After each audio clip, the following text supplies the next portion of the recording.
అందరికీ నమస్కారం. కార్తీక పురాణంలో 13వ అధ్యాయం. 13వ రోజు చదవవలసిన పవిత్రమైన కథ గురించి తెలుసుకుందాం. సువీర చరిత్రము కన్యాదాన ఫలము. ఓ జనక చక్రవర్తి, కార్తీక మాసంలో ఇంకనూ విధిగా చెయ్యవలసిన ధర్మములు చాలా ఉన్నవి. వాటిని వివరించెదను. సావధానుడవై ఆలకింపుము. కార్తీక మాసంలో నదీ స్నానము ముఖ్యము. దానికంటే ఒక పేద బ్రాహ్మణుని కుమారునకు ఉపనయనము చేయుట ముఖ్యము. ఒకవేళ ఉపనయనమునకు అగు ఖర్చు అంతయు భరింప సఖ్యము కానప్పుడు మంత్రాక్షతలు, దక్షిణ, తాంబూలాది సంభావనలతో తృప్తిపరిచినను ఫలము కలుగును.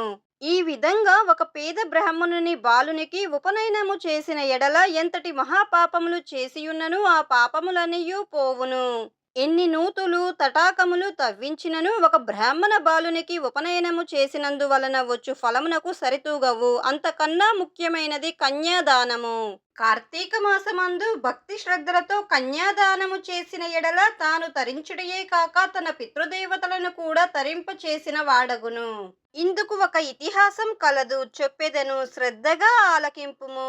ద్వాపర యుగంలో వంగదేశంలో గొప్ప పరాక్రమవంతుడు శూరుడు అయిన సువీరుడను ఒక రాజుండెను. అతనికి రూపవతి అను భార్య కలదు. ఒకసారి సువీరుడు శత్రురాజులచే ఓడింపబడిన వాడై భార్యతో అరణ్యమునకు పారిపోయి ధనహీనుడై నర్మదా నది తీరమందు ఒక పర్ణశాలను నిర్మించుకొని కందమూల ఫలాదులను భక్షించుచు కాలము గడుపుచుండెను. కొన్ని రోజుల తరువాత అతని భార్య ఒక బాలికను కనెను. ఆ బిడ్డను అతి గారాభముతో పెంచుచుండిరి. క్షత్రియ వంశమందు జన్మించిన ఆ బాలిక ఆహారాది సదుపాయములు సరిగా లేకపోయినప్పటికీ శుక్లపక్ష చంద్రుని వలె దినదినాభివృద్ధి నొందుచు అతి గారాభముతో పెరుగుచుండెను. ఆమెను చూచువారకు కనుల పండువుగా ముద్దులొలుకు మాటలతో ఎంతో ముచ్చటగా ఉండెను. దినములు గడిచిన కొలది బాలికకు నిండు యవ్వన దశ వచ్చెను. ఒక దినము వనప్రస్థుని కుమారుడు ఆ బాలికను గాంచి ఆమె అందచందములకు పరవశుడై ఆ బాలికను తనకిచ్చి పెళ్లి చెయ్యమని ఆ రాజును కోరెను. అందుకు ఆ రాజు, ఓ మునిపుత్ర, ప్రస్తుతం నేను కడు బీద స్థితిలో ఉన్నాను, అష్టదరిద్రములు అనుభవించుచున్నాను అని చెప్పెను. మా కష్టములు తొలగుటకై నాకు కొంత ధనమిచ్చిన ఎడల నా కుమార్తెనిచ్చి పెండ్లి చేస్తాను అని చెప్పగా తన చేతిలో రాగి పైసా అయినను లేకపోవటచే బాలికపై ఉన్న మక్కువతో ఆ మునికుమారుడు నర్మదా తీరమున కుబేరుణ్ణి గురించి ఘోర తపమాచరించి కుబేరుణ్ణి ప్రసన్నుణ్ణి చేసి ధనపాత్రను సంపాదించెను. రాజు ఆ పాత్రను స్వీకరించి సంతోషించి తన కుమార్తెను మునికుమారునికిచ్చి పెండ్లి చేసి నూతన దంపతులిద్దరిని అత్తవారింటికి పంపెను. అటులా మునికుమారుడు భార్యను వెంట పెట్టుకొని వెళ్లి తల్లిదండ్రులకు నమస్కరించి అంతవరకు జరిగిన వృత్తాంతమంతయు వివరించి భార్యతో సుఖమును అనుభవించుచుండెను. సువీరుడు మునికుమారుడు ఇచ్చిన ధనపాత్రను తీసుకొని స్వేచ్ఛగా ఖర్చు పెట్టుచు భార్యతో సుఖముగా ఉండెను. అటుల కొంతకాలం గడిచిన తరువాత ఆ రాజు భార్యామణి మరొక బాలికను కనెను. ఆ బిడ్డకు కూడా యుక్త వయసు రాగానే మరులా ఎవరికైనా ధనమునకు అమ్మవచ్చునన్న ఆశతో ఎదురు చూచుచుండెను. ఒకానొక సాధు పుంగవుడు తపతీ నది తీరము నుండి నర్మదా నది తీరమునకు స్నానార్థమై వచ్చుచుండగా దారిలో సువీరుణ్ణి కలుసుకొని, ఓయ్, నీవెవరు? నీ ముఖ వర్చస్సు చూసి రాజవంశమునందు జన్మించిన వానివలే అనిపించుచున్నావు. నీవీ అరణ్యమందు భార్యా బిడ్డలతో వసించుటకు కారణమేమి అని ప్రశ్నించెను. అందుకు సువీరుడు, మహానుభావ, నేను వంగదేశమును పాలించుచుండిన సువీరుడను, రాజును అని చెప్పెను. నా రాజ్యాన్ని శత్రువులు ఆక్రమించడంతోనే భార్యా సమేతంగా అడవిలో నివసిస్తున్నాను. దరిద్రం కంటే కష్టమేమి లేదు, పుత్ర శోకము కంటే గొప్ప దుఃఖము లేదు, అంతేకాదు భార్య వియోగం అంటే మరొకటి గొప్ప సంతాపము లేదు. అందుచేతనే రాజ్యభ్రష్టుడైన నేను ఈ అడవిలోనే సకుటుంబంగా బ్రతుకుతున్నాను. నాకు ఇద్దరు కుమార్తెలు. అందులో మొదటి కుమార్తెను ఒక ముని పుత్రునకిచ్చి వాని వద్ద కొంత ధనము పుచ్చుకుంటిని. దానితోనే ఇంతవరకు కాలక్షేపము చెయ్యుచున్నాను అని చెప్పగా ఆ సాధువు పలికెను, ఓ రాజా, నీవు ఎంతటి దరిద్రుడవైనను ధర్మ సూక్ష్మములను ఆలోచింపక కన్యను అమ్ముకుంటివి. కన్యా విక్రయం మహాపాతకములలో ఒకటి.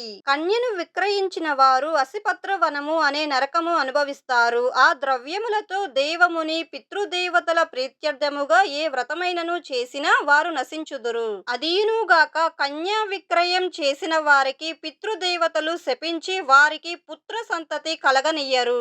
అలాగే కన్యను ధనమిచ్చి కొనుగొని పెండ్లాడిన వారు చేయు గృహస్థ ధర్మములు వ్యర్థమగుటయేగాక వారు మహానరకములను అనుభవింతురు. కన్యా విక్రయం చేసిన వారికి ఎట్టి ప్రాయశ్చిత్తము లేదని పెద్దలు వ్యాఖ్యానించియున్నారు. కావున రాబోయే కార్తీక మాసమున నీ రెండవ కుమార్తెను నీ శక్తి కొలది బంగారు ఆభరణములతో అలంకరించి సదాచార సంపన్నునకు ధర్మబుద్ధి గలవానికి కన్యాదానము చేయుము. అట్లు చేసిన ఎడల గంగా స్నానము చేసిన ఫలము, అశ్వమేధ యాగము చేసిన ఫలమును పొందుటయేగాక మొదటి కన్యను అమ్మిన దాని పాప ఫలమును కూడా తొలగించుకొనగలవు అని రాజునకు హితోపదేశము చెయ్యగా, అందుకు ఆ రాజు చిరునవ్వు నవ్వి పలికెను, ఓ మునివర్య, దేహ సుఖము కంటే దాన ధర్మముల వల్ల వచ్చు ఫలము ఎక్కువ. తాను బ్రతికుండగా భార్యా బిడ్డలతోనూ సిరి సంపదలతోనూ సుఖముగా ఉండక చనిపోయిన తరువాత వచ్చేది ఏదో మోక్షము కొరకు ప్రస్తుతమున్న అవకాశమును చేతులారా జారవిడవమంటారా? ధనము బంగారము కలవారే ప్రస్తుతము లోకంలో రాణింపగలరు. కాని ముక్కు మూసుకొని నోరు మూసుకొని బక్క చిక్కి శల్యమయ్యున్న వారిని లోకము గుర్తిస్తుందా, గౌరవిస్తుందా? ఐహిక సుఖములే గొప్ప సుఖములు. కాని నా రెండవ కుమార్తెను కూడా నేనడిగినంత ధనము ఎవరు ఇస్తారో వారికే ఇచ్చి పెండ్లి చెయ్యుదును. కాని కన్యాదానము మాత్రం చెయ్యను అని నిక్కచ్చిగా నుడివెను. ఆ మాటలకు సన్యాసి ఆశ్చర్యపడి తన దారిన తాను వెళ్ళిపోయెను. మరికొన్ని దినములకే సువీరుడు మరణించెను. వెంటనే యమభటులు వచ్చి వానిని పట్టుకొని తీసుకొని వెళ్లి యమలోకములోని అసిపత్రవనము అనే నరక భాగంలో పడవేసి అనేక విధములుగా బాధించిరి. సువీరుని పూర్వీకుడైన శృతకీర్తి అను రాజు ధర్మయుక్తంగా ప్రజలను పాలించి ధర్మాత్ముడై మృతి చెందిన తరువాత స్వర్గమందు సర్వ సౌఖ్యములను అనుభవించుచుండెను. సువీరుడు చేసిన కన్యా విక్రయం వలన ఆ శృతకీర్తిని కూడా యమకింకరులు పాశములతో బంధించి స్వర్గం నుండి నరకమునకు తీసుకొని వచ్చిరి. అంతటా శృతకీర్తి పలికెను, నేనెరిగినంత వరకు ఇతరులకు ఉపకారం చేసి దాన ధర్మాదులు యజ్ఞ యాగాదులు చేయుచూ ఉన్నాను. నాకీ దుర్గతి ఎలా కలిగే అని మనసులో అనుకొని నిండు కొలువదీరియున్న యమధర్మరాజు వద్దకు వెళ్ళి నమస్కరించి, ప్రభు, నీవు సర్వజ్ఞుడవు, ధర్మమూర్తివి, బుద్ధిశాలివి, ప్రాణకోటినంతను సమంగా చూచుచుండివి. నేనెన్నడూనూ ఏ పాపమును చెయ్యలేదు. అయితే నన్ను స్వర్గలోకము నుండి నరకమునకు తీసుకుని వచ్చుటకు కారణమేమి? దయచేసి సెలవియ్యుము అని ప్రాధేయపడెను. అప్పుడు యమధర్మరాజు శృతకీర్తిని గాంచి పలికెను, శృతకీర్తి, నీవు న్యాయమూర్తివి, ధర్మజ్ఞుడవు. నీ వలె దురాచారములు చేసి ఉండలేదు. అయిననేమి నీ వంశీయుడగు సువీరుడు తన జ్యేష్ఠపుత్రికను ధనమున కోసం అమ్ముకొనెను. కన్యను అమ్ముకొనిన వారి పూర్వీకులు ఇటు 3 తరముల వారు అటు 3 తరముల వారును వారెంతటి పుణ్య పురుషులైనను నరకమును అనుభవించడయే కాక నీచ జన్మలు ఎత్తవలసి వచ్చును. నీవు పుణ్యాత్ముడవని ధర్మాత్ముడవని నేనెరుగుదును. కాని నీకొక ఉపాయము చెప్పెదను. నీ వంశీయుడగు సువీరునకు మరి ఒక కుమార్తె కలదు. ఆమె నర్మదా నది తీరమున తన తల్లి వద్ద పెరుగుచున్నది. నా ఆశీర్వాదమున వలన నీవు మానవ శరీరము దాల్చి అచటకు వెళ్ళి ఆ కన్యను వేద పండితుడును శీలవంతుడనగు విప్రునకు కార్తీక మాసమున సాలంకృతముగా కన్యాదానము చేయించుము. అట్లు చేసిన ఎడల నీవు నీ పూర్వీకులు సువీరుడు మీ పితృగణములు కూడా స్వర్గలోకమునకు వెళ్ళెను. కార్తీక మాసంలో సాలంకృత కన్యాదానము చేసిన వాడు మహాపుణ్యాత్ముడగును. పుత్రికా సంతానం లేనివారు తమ ద్రవ్యముతో కన్యాదానం చేసినను లేదా విధి విధానముగా ఆబోతునకు వివాహం చేయించినను కన్యాదాన ఫలం అభ్యుదయమవును. కనుక నీవు వెంటనే భూలోకమునకు వెళ్ళి నేను తెలిపినట్లుగా ఆ ధర్మ కార్యమును చేయుము. అట్టి కార్యము చేత నీ పితృగణములు తరించుదురు. పోయి రమ్ము అని యమధర్మరాజు పలికెను. శృతకీర్తి యమునకు నమస్కరించి సెలవు తీసుకొని నర్మదా తీరమున ఒక పర్ణ కుటీరములో నివసించుచున్న సువీరుని భార్యను కుమార్తెను చూసి సంతోషించి ఆమెతో ఏవత్తు విషయములు వివరించెను. కార్తీక మాసమున సువీరుని రెండవ కుమార్తెను సాలం కృత కన్యాదాన విధానముతో వివాహము చేసెను. అట్లుగా కన్యాదానము చేయుట వలన సువీరుడు పాప విముక్తుడై స్వర్గలోకమునకు చేరి పితృదేవతలను కలుసుకొనెను. కన్యాదానము వలన మహాపాపములు కూడా నశించును. వివాహ విషయంలో వారికి మాట సహాయం చేసిన ఎడల కూడా పుణ్యము కలుగును. కార్తీక మాసమున కన్యాదానము చేయవలనని దీక్షభూని ఆచరించిన వాడు విష్ణు సాన్నిధ్యమును పొందును.